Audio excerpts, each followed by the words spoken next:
Fuerza es la unión. La fuerza es la unión. La fuerza es la unión, te digo. Venga toda Venezuela a organizarse. La fuerza es la unión. La fuerza es la unión. Y a poner tu granito de arena. Dale por Venezuela. Actívate. En la unión está la fuerza. Por eso te digo que la fuerza es la unión. Muy buenos días, Venezuela. Bienvenidos a su espacio. La Fuerza es la Unión, una tribuna abierta de la sociedad democrática venezolana para compartir con todos ustedes, más allá de cualquier distinto cultural, partidista o ideológico, la angustia, la preocupación, la justa indignación por lo que ocurre en nuestro país y también la certeza, la confianza, la esperanza de que trabajando juntos, de que remando unidos en la misma dirección, seremos capaces de construir la Venezuela de trabajo y de respeto, la Venezuela con alimentos y con medicinas, la Venezuela con democracia y con libertad, que todos necesitamos y que ciertamente todos merecemos. Esta madrugada del miércoles 10 de marzo amanece llena de informaciones relevantes, algunas preocupantes, por cierto. Los amigos del diario El Nacional nos advierten, farmacéuticas señalan escasez de materias primas para vacunas contra el COVID-19, cosa delicada y grave. Una buena noticia, porque no solamente porque afecta a un país hermano, cercano, para bien, sino porque además es un país fronterizo y lo que pase allá impacta positivo o negativamente acá. La noticia la trae la gente de la agencia EFE. La mortalidad en Colombia por el COVID-19 se mantiene a la baja, con 78 fallecidos en el día de ayer. Una excelente noticia viene del sur del continente. Chile se convierte en el país que más rápido vacuna en el mundo. Repito, Chile se convierte en el país que más rápido vacuna en el mundo. Esto es una excelente noticia porque no estamos hablando ni de Japón, ni de Singapur, ni de Noruega, ni de Suecia. Estamos hablando de un país latinoamericano. Si los chilenos pueden, por el amor de Dios, ¿cómo aquí no podemos hacer algo medianamente decente con un programa nacional de vacunación regido por criterios científicos, médicos y no por propaganda politiquera? Una información desafortunada porque afecta a un país hermano y cercano y porque nos salpica. El presidente de Honduras ayudó a traficar toneladas de cocaína a Estados Unidos, dice fiscal en juicio en Nueva York. Lamentable.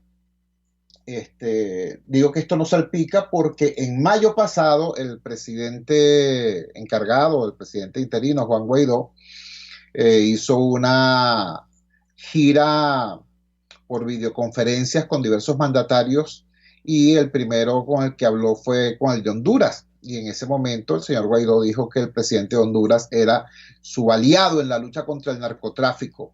Eso generó señalamientos porque ya entonces había sospechas sobre el presidente de Honduras y su vínculo con el tráfico de drogas. De hecho, el hermano del presidente de Honduras está convicto, confeso y condenado en Estados Unidos por tráfico de drogas también. Bueno, son las cosas que pasan cuando no hay suficiente información o asesoría. El ministro de Comunicaciones dice que no sabe sobre bloqueo a portales informativos. Esto ocurrió ayer en la Asamblea Nacional electa el pasado 6 de diciembre. El ministro de Información fue interpelado y el diputado opositor Oscar Ronderos le dijo, ¿qué pasa con la pastilla? ¿Qué pasa con el pitazo? ¿Qué pasa con efecto Cocuyo? ¿Qué está ocurriendo con los portales informativos? Y el señor ministro de Información sencillamente se hizo el loco. No hay otra manera de definirlo. Hay otras informaciones importantes y graves en la madrugada de hoy. El portal Crónica 1 nos dice que 7 de cada 10 camiones de alimentos está parado por la crisis del diésel, por la crisis del gasoil. Al respecto, entrevistamos a Edison Arciniegas, quien es vocero y fundador de la ONG Ciudadanía en Acción. Escuchemos lo que al respecto nos dijo Edison Arciniegas. Desde octubre-noviembre del pasado año, diversas organizaciones de la sociedad civil alertaron sobre lo que significaría para el país reducir o anular las importaciones de diésel. Bueno, el futuro nos alcanzó, estamos precisamente en esa situación y ya se sienten los rigores de la escasez de este combustible. Un experto en materia alimentaria como es el sociólogo y planificador Edison Arciniega ha alertado sobre que el primer impacto lo sufriremos en el acceso a las proteínas de origen animal, al ya difícil acceso a la proteína de origen animal en el plato del venezolano. Dejemos que sea el propio Edison Arciniega quien nos explique de qué se trata. Edison, gracias por atender nuestra llamada madrugadora. Muy buenos días. Cuéntanos, ¿cómo ves tú este tema de las dificultades en el acceso al diésel y su impacto sobre la dieta del venezolano? Buenos días, te escuchamos. Buenos días, amigo mío. Muchas gracias por la invitación. En efecto, estamos en presencia de la más aguda crisis de disposición del combustible de la economía, que es el gasoil y los diésel. Porque este combustible es el más versátil de todos, es el más económico, también el que tiene el mejor rendimiento de combustión de todos los combustibles disponibles en forma líquida, en su relación precio-beneficio. Y este es el combustible que permite la autogeneración eléctrica, que permite la movilización de las cargas, con el que funcionan los camiones, con el que funcionan los sistemas de transporte público masivo, y es el combustible con el que se desarrolla el sistema alimentario nacional. La escasez en este momento puede haber paralizado 8 de cada 10 camiones de transporte de alimentos en Venezuela. Y esto nos remite a un hecho clave. Este es un país donde la movilización de alimentos es uno de los elementos más relevantes de la disposición. ¿Por qué? Porque somos un país donde el 82% de lo que se consume, y quizás de eso el 70%, pasa por un puerto, que es Puerto Cabello. El 82% de lo que se consume proviene de las exportaciones y cerca del 70% pasa por un solo puerto, que es Puerto Cabello. Si no tenemos diésel, ¿cómo movilizamos las cargas alimentarias desde Puerto Cabello hacia los centros industriales o desde Puerto Cabello hacia los centros de consumo? Ya empezamos a tener una caída de la movilización de cargas alimentarias terminadas, bien desde Puerto Cabello o bien desde los centros de procesamiento agroindustrial hacia los consumidores. Estamos hablando de un efecto que podremos empezar a sentirlo en los próximos 5 o 6 días si no logramos un aligeramiento de la escasez.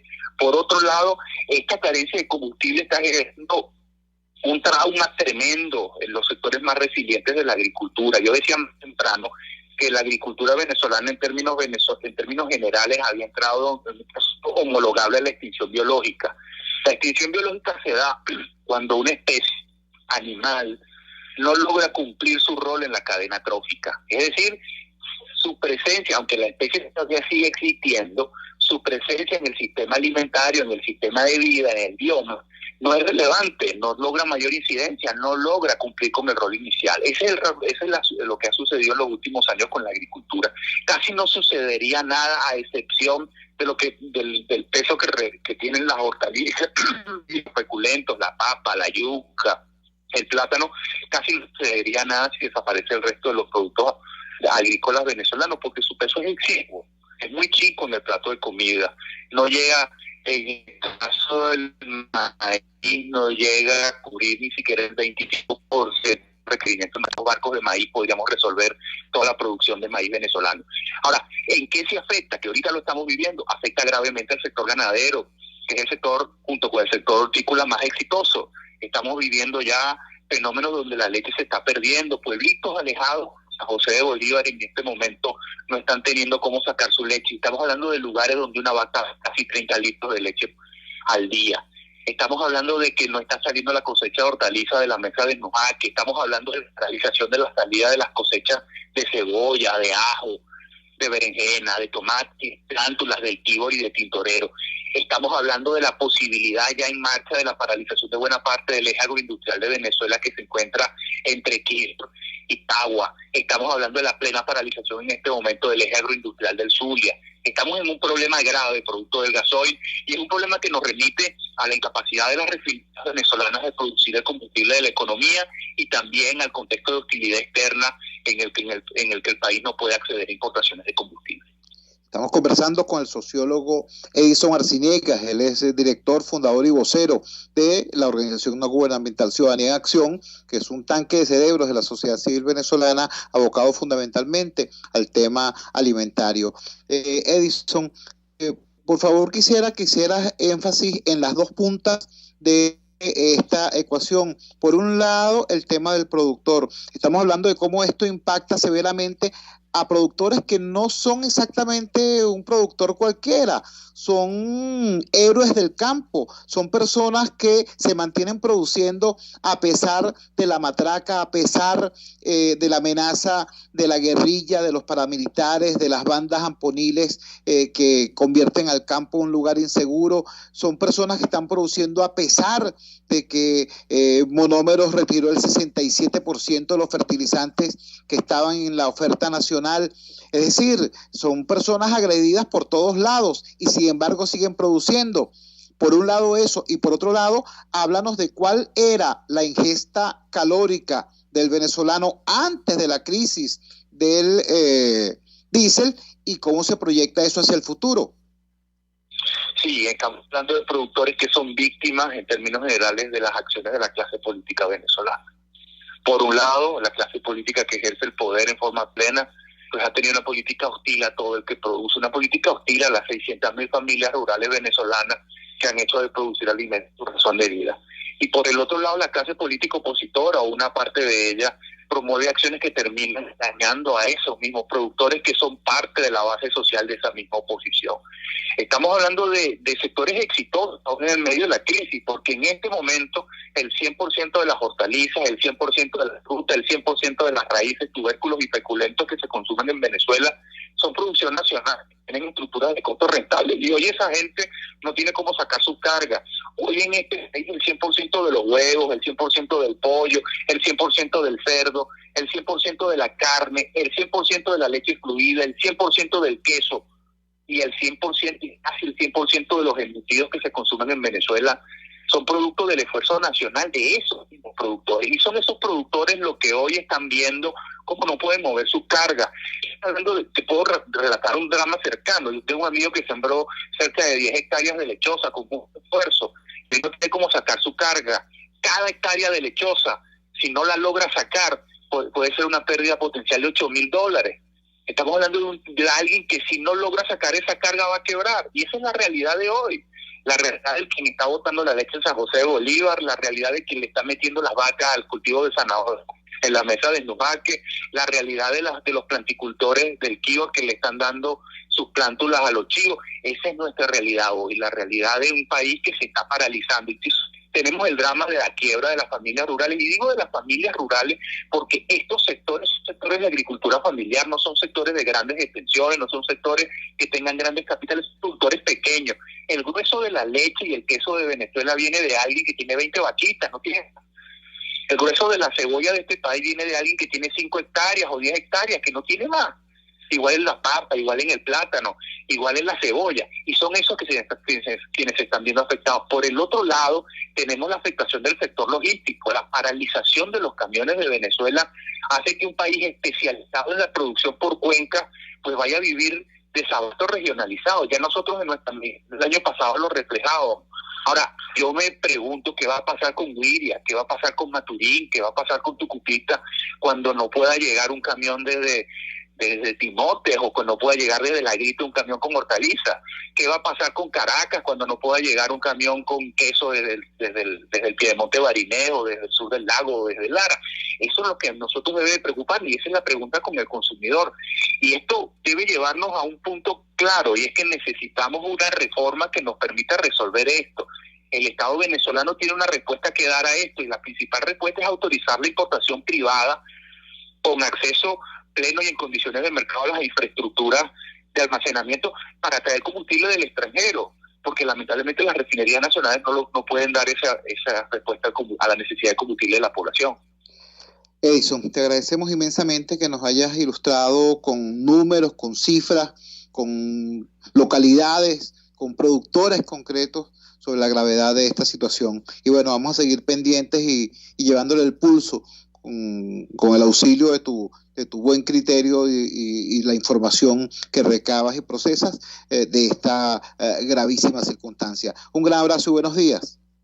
Un gran abrazo, amigo mío, y hacerle un llamado a los actores políticos. Es muy triste que a día de hoy ninguno de los representantes del agro a nivel político, ningún secretario agrario del país se ha pronunciado sobre esta crisis.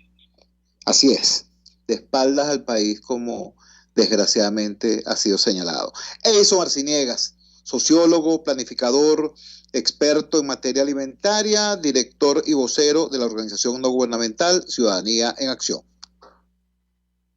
Esta fue la prolija, detallada, precisa declaración que nos dio Edison Arciniega sobre este tema. Como pueden ver, aquí no hay discurso político, aquí hay cifras, números, precisiones, rubro por rubro, aspecto por aspecto de este muy delicado asunto.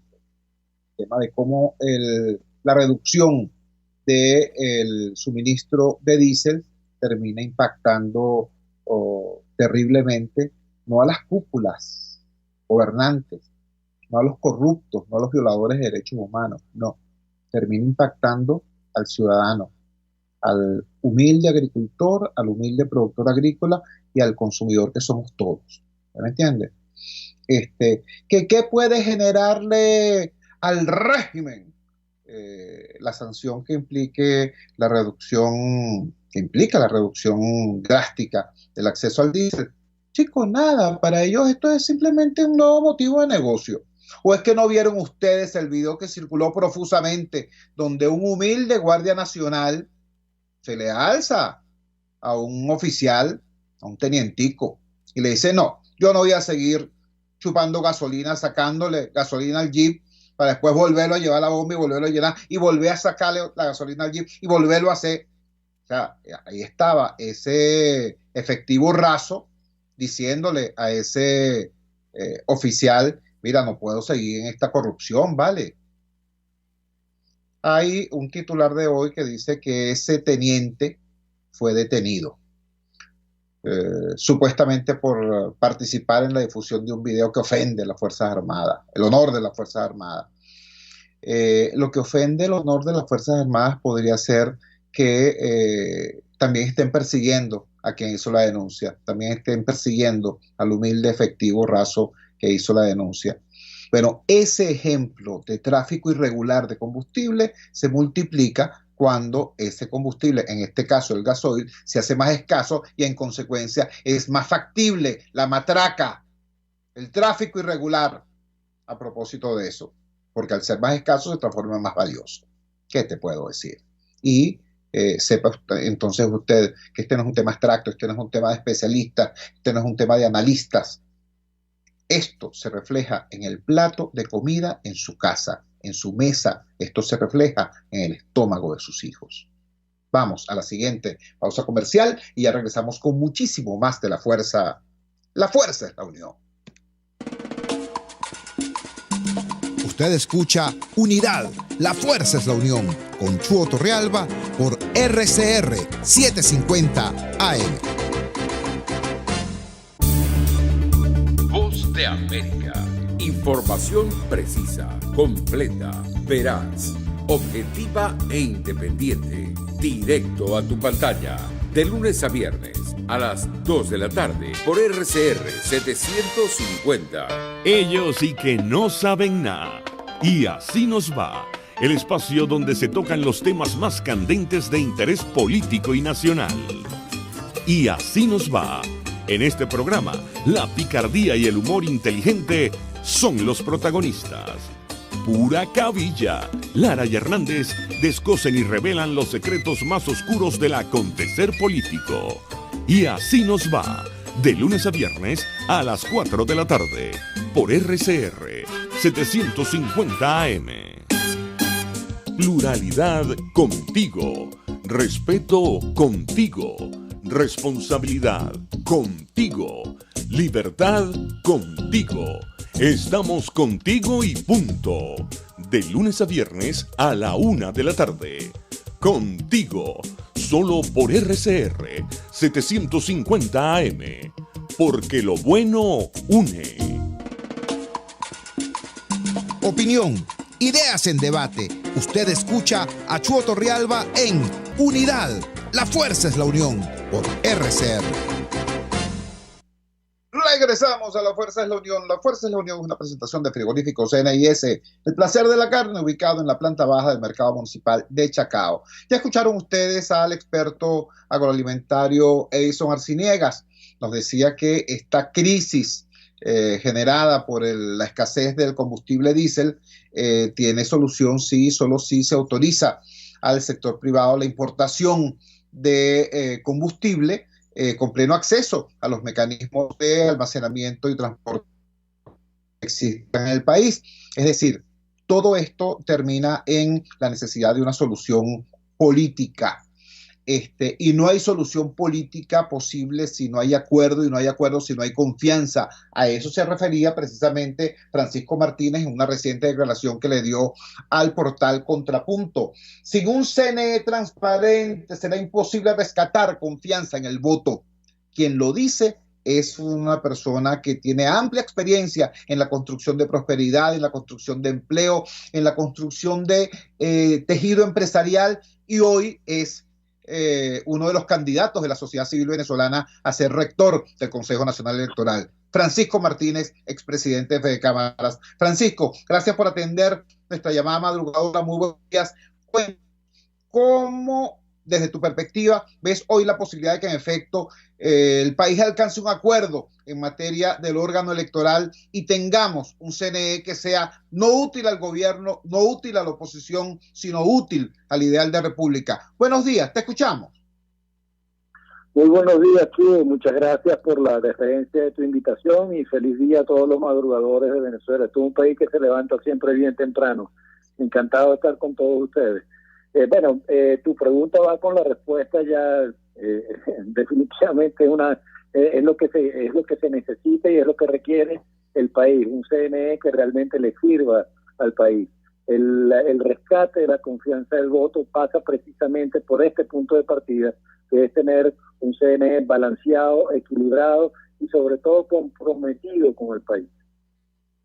Es así, Francisco, pero la pregunta era, ¿qué posibilidades ves tú de que eso se alcance? Porque por un lado tenemos a un gobierno que cree tenerlas todas consigo, con una correlación de fuerzas en el Parlamento que le permitiría tomar por sí solo cualquier decisión en cuanto a los aspectos numéricos, quiero decir. Y por otro lado, tenemos una oposición que aún a estas alturas sigue deshojando la margarita.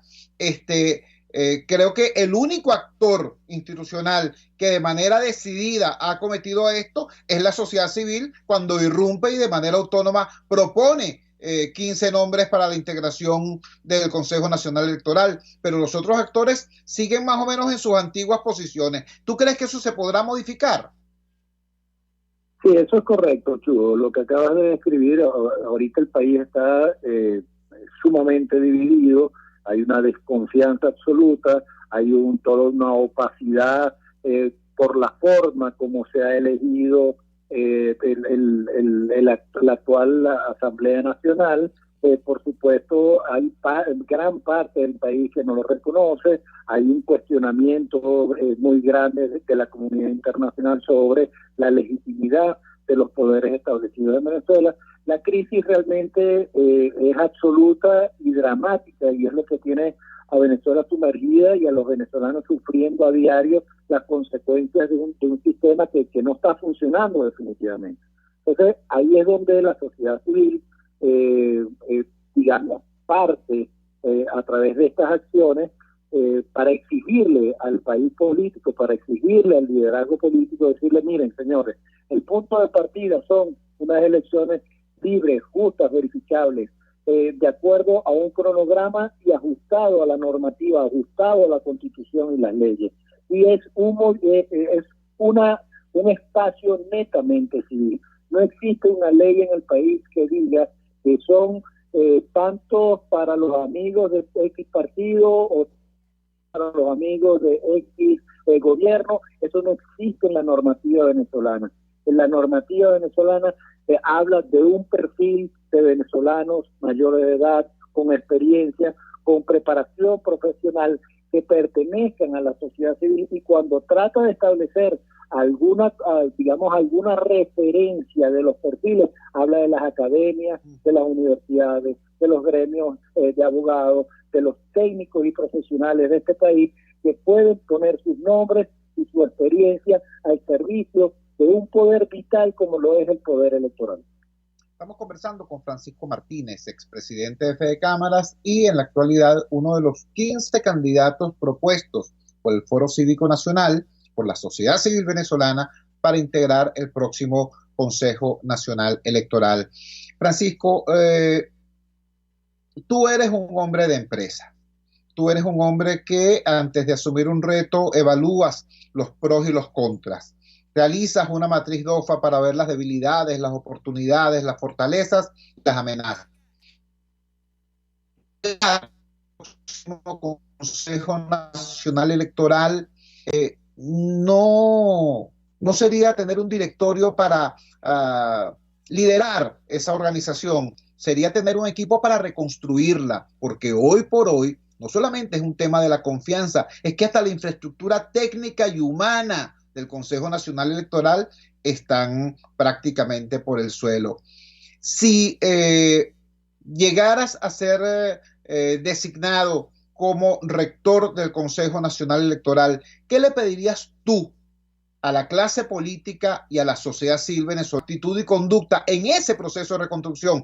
Porque la peor cosa que podría ocurrir es que nos designaran a 5 rectores que pudieran ser aceptados por el país, pero que luego los dejen solos al frente de esa responsabilidad.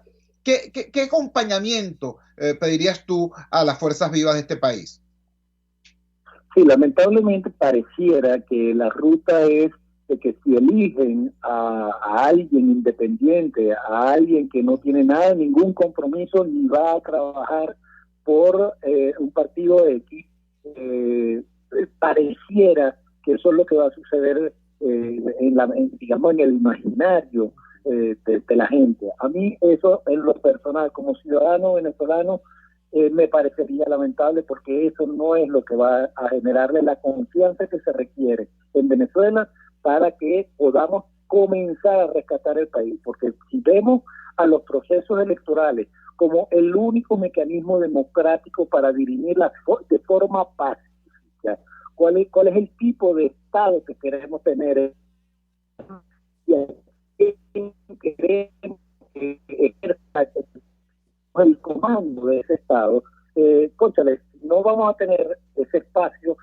transparente que genere la confianza suficiente, no vamos a llegar a tener un país, no vamos a poder salir de la crisis. Yo preferiría, Chugo, decirle al país político, a los líderes políticos, a aquellos que tienen la inmensa responsabilidad de elegir quiénes van a ser los rectores del poder electoral, que trabajemos para poner a los venezolanos más comprometidos con el país, que sean independientes, que sean rectos en su intención, éticos en su accionar, que sean honestos, que tengan la visión trascendente, que tengan el verdadero sentido y aterramiento a esta patria, que tengan arraigo a Venezuela, porque es la única manera de que podamos tener elecciones en sana paz, que podamos empezar a transitar el camino del desarrollo, que empecemos a transitar el camino del progreso y del bienestar que tanto necesitan los venezolanos.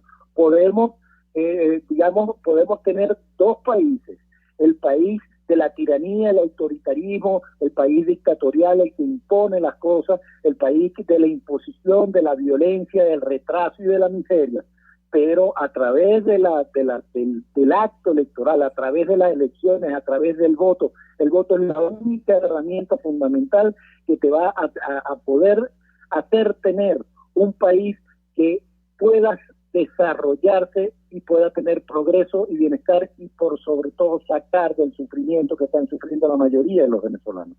Francisco, te agradecemos altamente que nos hayas regalado estos minutos y que hayas expuesto pues con tanta claridad la naturaleza y calidad de tu compromiso ético en esta lucha que hoy te coloca en esta compleja posición de candidato de la sociedad civil a rector del Consejo Nacional Electoral. Un gran abrazo y muy buenos días. Gracias a ti y feliz día para todos. Francisco Martínez, expresidente de Fede Cámaras, candidato de la sociedad civil venezolana a rector del Consejo Nacional Electoral, diciéndonos algo que es cierto, que de alguna manera algunos hemos vivido en carne propia, ¿no? Cuando te piden que asumas una posición, una responsabilidad, mientras estás tomando esa decisión, entonces te insisten, te plantean, te proponen, te prometen, te acompañan, pero apenas estás montado sobre el caballo, entonces súbitamente los apoyos, inclusive de quienes te propusieron, mágicamente desaparecen. Nos recuerda Francisco Martínez que aquí no se trata de llegar a ser rector del CNE, se trata de apenas iniciar un proceso de reconstrucción de instituciones. Mira, recuperar la democracia no es solamente pararse en una acera e insultar al que está en la acera de enfrente, no. Recuperar la democracia pasa por reconstruir las instituciones y pasa también por reconstruir confianza. Y eso es un proceso, y ese proceso no va a ser corto, hay que decirlo con claridad. Y las personas que están asumiendo el reto, en términos incluso personales, de poner su nombre, su cara, su reputación al frente de este empeño, merecen de parte de todos nosotros reconocimiento y apoyo sostenido. Esa es la manera como yo agradezco en esta madrugada el gesto de Francisco Martínez, de Roberto Picón, de Tulio Ramírez, de tantos y tantos venezolanos, de esos 15 venezolanos que aceptaron la postulación del Foro Cívico Nacional para ser posibles rectores del próximo CNE. Vamos a la siguiente pausa. Regresamos con muchísimo más de la fuerza. La fuerza es la unión. Les estamos presentando Unidad. La fuerza es la unión. Solo por RCR 750 AM. Puedes seguirnos en nuestras redes sociales. En Twitter, @RCR750. La radio que se ve. Moisés Naim en Efecto Naim. Hola, soy Moisés Naim desde Washington. Conéctese a rcr.tv. También nos puede seguir por @Efecto Naim en Twitter. Y estamos en Facebook y en Instagram. Y no olvide que puede disfrutar todos los contenidos del programa cuando usted quiera, suscribiéndose a nuestro canal de YouTube. Nos vemos en la radio. Los miércoles y viernes a las 7 de la noche. Solo por RCR 750 AM. Ellos y que no saben nada. Y así nos va. El espacio donde se tocan los temas más candentes de interés político y nacional. Y así nos va. En este programa, la picardía y el humor inteligente son los protagonistas. Pura cabilla. Lara y Hernández descosen y revelan los secretos más oscuros del acontecer político. Y así nos va. De lunes a viernes a las 4 de la tarde. Por RCR 750 AM. Les estamos presentando Unidad. La fuerza es la unión. Solo por RCR 750 AM. Regresamos a La Fuerza es la Unión y vamos a abordar ahora un tema que, como les digo, es de las paradojas que se encuentra la dinámica humana y concretamente la dinámica política y social. Las cosas cambian, las realidades cambian, los datos duros cambian, pero las creencias no cambian con la misma velocidad. Los sistemas de creencias son más lentos. Entonces, aunque cambie el entorno, aunque cambien los datos, hay gente que insiste en mantener las mismas conductas de antes. Eso está pasando hoy en el manejo de la crisis política venezolana. Cambió la realidad interna. Hoy hay actores que antes se planteaban como la alternativa y ya no tienen mandato constitucional. Tenemos actores como el gobierno que siguen actuando como que si fueran una gran fuerza y resulta que el índice de respaldo electoral y popular al chavismo viene cayendo en picada desde hace más de 10 años. Es decir, han cambiado las realidades internas y también ha cambiado el entorno internacional. La salida de Trump del poder, la llegada de la administración Biden ha determinado un cambio no solamente en la región, sino en el hemisferio. Ayer conocíamos unas declaraciones de Juan González, quien es el director de Asuntos Hemisféricos de la Casa Blanca, un muy importante asesor del presidente Biden, diciendo que nada más y nada menos lo siguiente: Maduro y Guaidó están cayendo en las encuestas. Eso nos revela a nosotros que el venezolano está harto de la actual situación. Nuestro apoyo al gobierno interino sigue siendo formalmente válido, pero nosotros no estamos apoyando a una persona, sino buscando una solución electoral. Hay aquí una nueva realidad y la pregunta es, frente a esta nueva realidad, ¿cómo imaginar entonces la transición a la democracia en Venezuela? Esa pregunta intenta ser respondida en un muy interesante artículo publicado ayer por Francisco Rodríguez. Francisco Rodríguez, economista venezolano y presidente de la Fundación Petróleo por Venezuela. Lo tenemos en línea en este momento. Francisco, gracias por atender nuestra llamada madrugadora. ¿Cómo es imaginar la transición en este cambiante proceso político de la crisis en nuestro país? Buenos días, te escuchamos. Muy buenos días, Chugo. Un saludo. Muchísimas gracias por esta invitación y esta oportunidad de conversar sobre este tema, que en realidad es un tema que nos afecta a todos y nos afecta profundamente. La realidad venezolana es que en Venezuela hay un conflicto que en este momento no lo está ganando nadie. Es una guerra de desgaste, una guerra en la que las partes que están han involucrado también a todo el país, y justamente como tú decías, como citaba Juan González, el alto funcionario del equipo de Biden para el hemisferio occidental en el Departamento de Estado, lo que ocurre en Venezuela es que los dos polos que están enfrentados en este momento son polos que son bastante poco representativos de la población en general. Por lo menos la población no se ve reflejada en ellos, ni en Maduro ni en Guaidó. Pero el conflicto es un conflicto que se está arrastrando a todo el país, que está hundiendo a todo el país. Entonces, el planteamiento que yo hago en ese artículo que publiqué en mi página web, franciscorodriguez.net, ayer publiqué una versión en inglés y ayer publiqué una versión en español, es que si nosotros queremos pensar en cómo nosotros podemos ver un proceso de transición, en realidad tenemos que pensar en procesos de entendimiento, en procesos en los cuales las partes llegan a acuerdo para hacer cosas muy específicas, muy concretas. Y te voy a relatar algo porque a veces la realidad es más fácil verla en otros procesos. Cuando hay un movimiento internacional muy interesante formado por un especialista que ha trabajado en procesos de paz en todo el mundo, que se llama el Foro de las Ciudades en Transición. Y es un grupo de ciudades de países que experimentan conflictos muy profundos,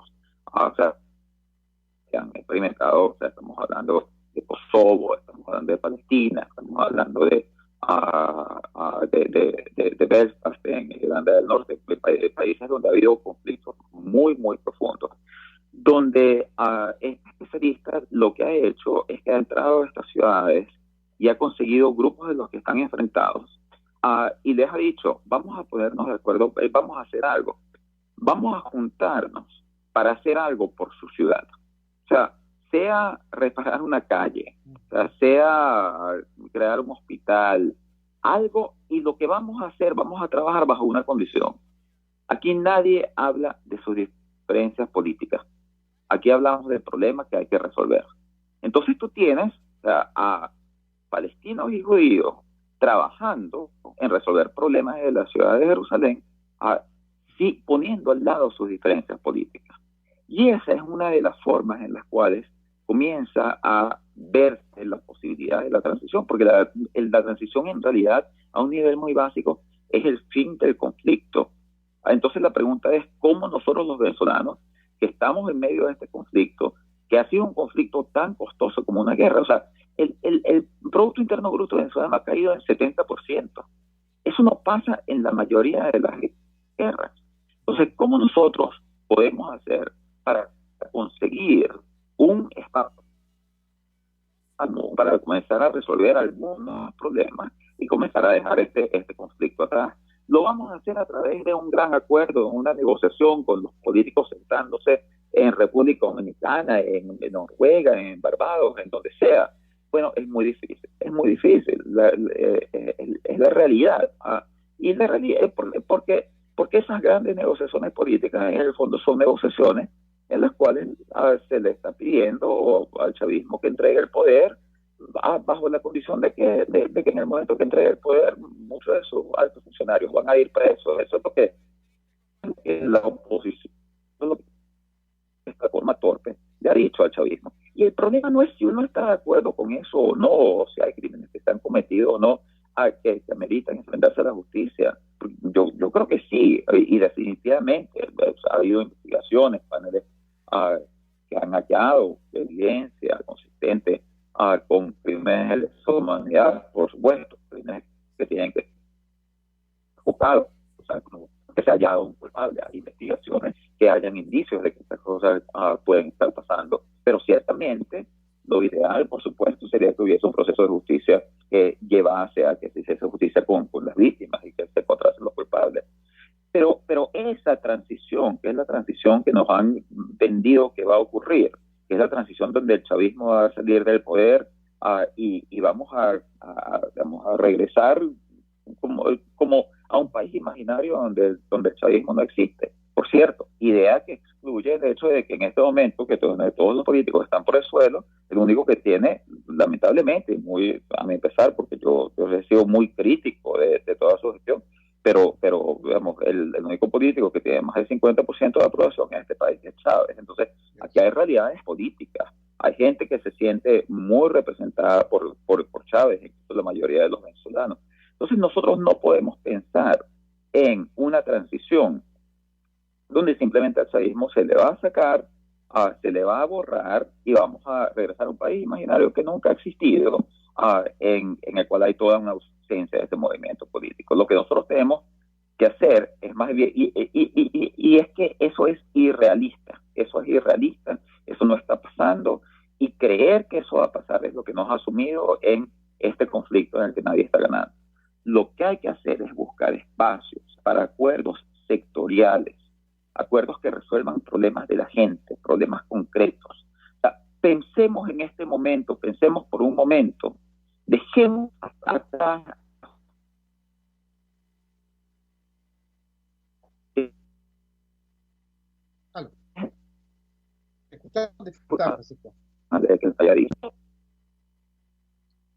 ¿Aló? sobre quién es el culpable, echándole la culpa a Maduro por mucha culpa que tenga, ¿sí? Aló. Sí, te escuchamos con alguna dificultad, ahora sí. Ok. Echándole la culpa a Maduro por más culpa que tenga, o echándole la culpa a las sanciones, o a Trump, o a quien sea, de que no haya diésel, no vamos a resolver el problema del diésel. No se va a conseguir combustible para el transporte, para los camiones, para el transporte de alimentos. Entonces, resolvamos el problema del diésel. Consigamos formas de llegar a entre la oposición y el gobierno. Como ya se han puesto algunos grupos, y aquí debo hacer un reconocimiento, por ejemplo, a las personas de la oposición, tales como Miguel Pizarro, incansablemente por lograr un acuerdo de vacunación para traerle vacunas a Venezuela, algo que nosotros hemos estado pidiendo. Quiero elogiar su labor, así como la labor de gente en el gobierno que también se ha puesto a trabajar en esto. Tratemos de resolver esos problemas, tratemos de hacer una diferencia sobre la vida de la gente, y así tal vez podemos conseguir ese terreno común que nos logra hacer pasar de un conflicto que lo destruye todo, que es donde estamos sumidos, de ese conflicto suma cero, donde nadie gana y pierden los venezolanos, hacia espacios de acuerdos específicos para resolver problemas de gente, porque no hay transición negociada si no hay cooperación. Si tú te quieres entender con alguien, y eso es lo que nos está diciendo la comunidad internacional, eso es lo que nos está diciendo el gobierno de Estados Unidos, es lo que nos está diciendo Europa. Negocien, queremos una transición negociada, pacífica y democrática. Bueno, negociar quiere decir que tenemos que llegar a acuerdos. Vamos a construir esos acuerdos resolviendo problemas de la gente. Esa es la única forma, no pensando en que vamos a destruir al otro, en que los vamos a sacar, en que los vamos a entregar a la justicia.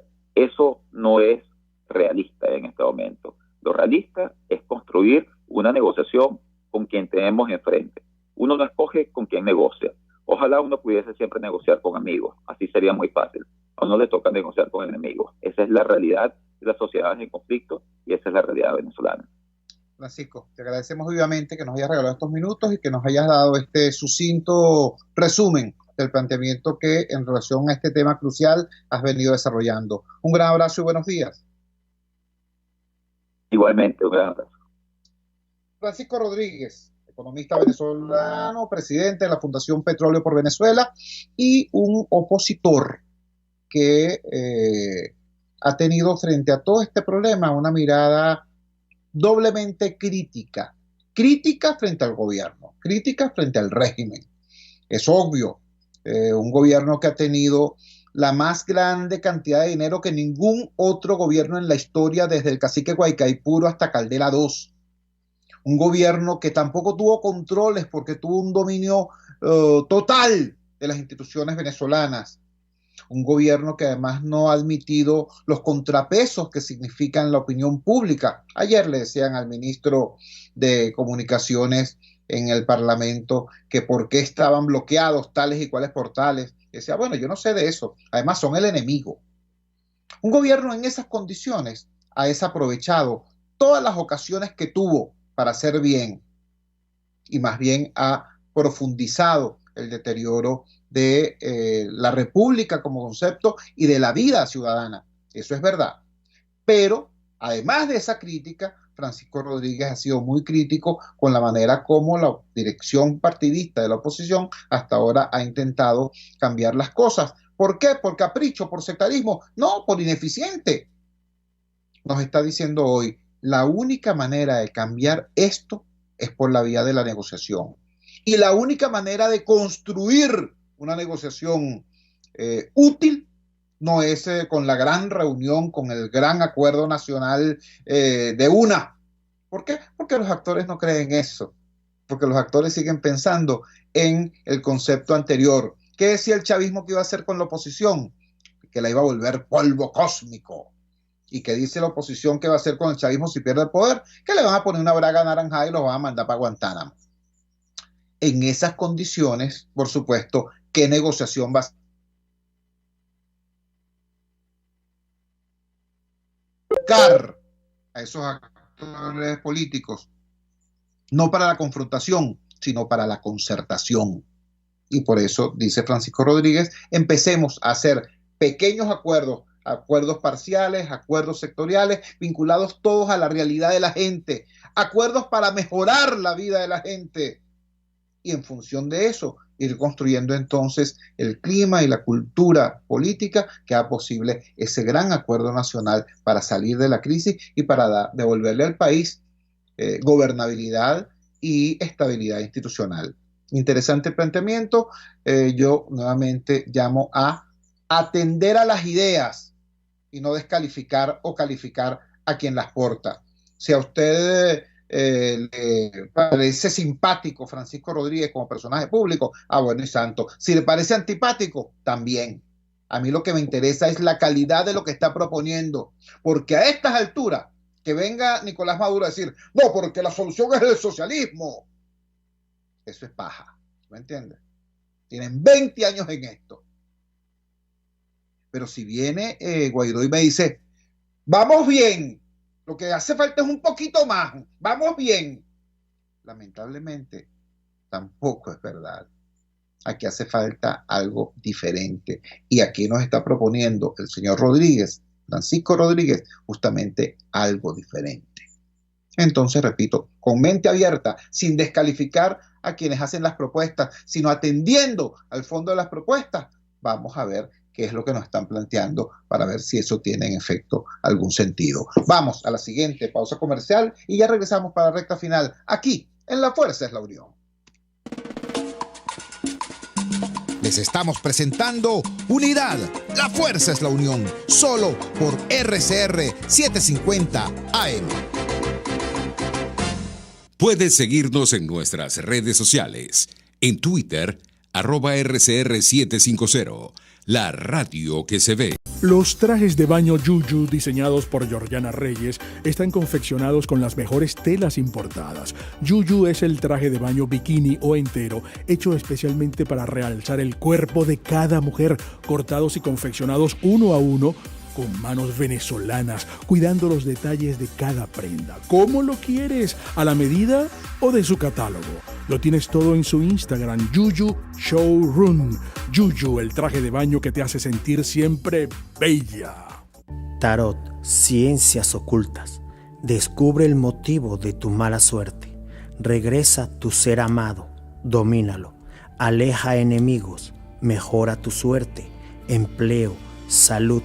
Parapsicólogo Anthony, 0412-738-5289. Antes de empezar el día, entérese de lo que acontece en el país junto a Pedro García Otero en Titulares de la Mañana. De lunes a viernes a las 6:30 de la mañana. Acompáñelo y empiece su día bien informado. Titulares de la Mañana con Pedro García Otero. Solo por RCR 750 AM. Porque lo bueno une. Amanece con la fuerza de un país que quiere cambio. Chuo Torrealba está al aire en Unidad. La fuerza es la unión. 482-9750 y @Chuo Torrealba por RCR. Regresamos a La Fuerza es la Unión con dos notas de cierre. La primera tiene que ver con lo siguiente. Hoy es 10 de marzo. Hoy se cumple un aniversario más del natalicio de José María Vargas. Y es necesario repasar la figura histórica de José María Vargas, porque está estrechamente vinculada con lo que hoy nos ocurre. José María Vargas no solamente fue un gran científico, no solamente fue un gran médico, no solamente fue político, fue el primer presidente civil de Venezuela después de la guerra de independencia y de las guerras civiles. Fue también el creador de la Universidad Venezolana por decisión del libertador Simón Bolívar, el que condujo ese proceso de la antigua Universidad Pontificia a la Universidad Central de Venezuela, fundador y primer rector de nuestra máxima casa de estudios. Ese es José María Vargas. Por eso hoy se conmemora el Día del Médico en Venezuela. Mi palabra de saludo, mi palabra de respeto, mi palabra de admiración y de reconocimiento a los médicos venezolanos. Y por eso hoy tenemos que ver cómo el nombre de Vargas, la soldadesca, el espíritu militarista y retaliativo, quitó el nombre de Vargas del Estado litoralense venezolano. Para desgracia de ellos, porque todo el mundo sigue llamando a eso Estado Vargas, ¿no? Eso de Estado La Guaira no tiene el menor sentido. Entonces, por un lado tenemos esa agresión a la figura histórica de Vargas y por otro lado tenemos la actual agresión contra la Universidad Autónoma Popular y Democrática, hecha así, autónoma, libre, por decisión de Simón Bolívar, que le dio además los recursos para que nuestra universidad fuera precisamente autónoma. Entonces resulta bien ahora estos supuestos bolivarianos, bolivareros en realidad, a esta agresión brutal contra la universidad que significa la confiscación de lo último que les queda, que es apenas el recurso para el pago de nómina. Vean ustedes a dónde lleva una revisión crítica de la verdadera historia de Venezuela y no la fantasía militarista que quieren vendernos por tal. Esa es la figura de la cual hoy se celebra un aniversario más de su natalicio. José María Vargas, un héroe civil y civilista. Esa era la primera nota de cierre. La segunda es que quiero agradecer profundamente a los amigos del diario elnacional.com, concretamente al colega Luis de Jesús, una amable entrevista, extensa entrevista, para mi sorpresa, que nos realizaron y que aparece hoy publicado en ese medio electrónico. La pueden ubicar también en nuestra cuenta de Twitter. Allí decimos un conjunto de cosas que era necesario decir y que teníamos 5 años reflexionando a propósito de ello. Allí no solamente hay un repaso, una suerte de memoria y cuenta de este periodo, sino también un conjunto de planteamientos acerca de cómo hacer para que la oposición política venezolana se reencuentre con el país, se reencuentre con la sociedad, se reencuentre con el ciudadano y dejemos de tener esta situación insólita en la que tenemos al 80% de los venezolanos en contra de Maduro sin tener a quien apoyar. Trabajamos para ustedes en la dirección general de la emisora, Jaime Nestares. Al frente de los controles estuvo César Arteaga. Habló para ustedes su amigo, comunicador popular, activista social, ciudadano en lucha por la democracia y por la libertad, Jesús Chua Torrealba. Ahora más que nunca, fuerza, Venezuela, porque la fuerza es la unión. La fuerza de la unión fue una presentación de Frigoríficos NIS, el placer de la carne, ubicado en la planta baja del mercado municipal de Chacao. Cuídense muchísimo. Hasta mañana. Muy buenos días. RCR presentó Unidad, la fuerza es la unión, con Chuo Torrealba, solo por RCR 750 AM. Amigos, nace un nuevo concepto de farmacia en Venezuela. Farmacia CVS y más. Todo lo demás. En Farmacia CVS, en español CVS, lo consigues todo en un solo lugar. Salud, belleza, hogar y comida. Un nuevo concepto en todo para